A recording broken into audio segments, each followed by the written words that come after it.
এবার চেয়ারে বসুন।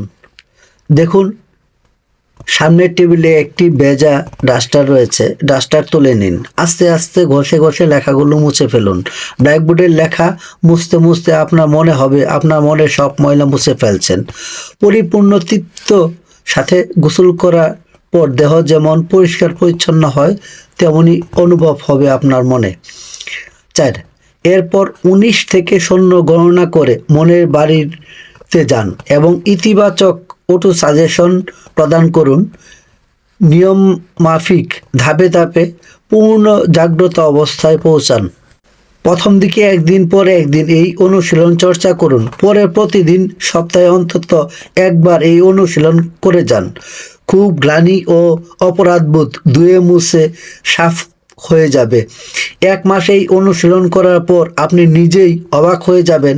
নেতিবাচক চিন্তা আর আপনার কর্তৃক প্রতিষ্ঠিত হতে দেখে না। বিস্মিত হয়ে যাবেন আপনার জীবনের বোধ কত প্রোঅ্যাক্টিভ ও ইতিবাচক হয়ে উঠেছে। সাবধান, ব্ল্যাকবোর্ডের এই যাই লিখুন না কেন তা পড়ার চেষ্টা করবেন না। এক্ষেত্রে বিটা লেভেলের নির্দেশনাবলী আপনার জন্য পালনীয়।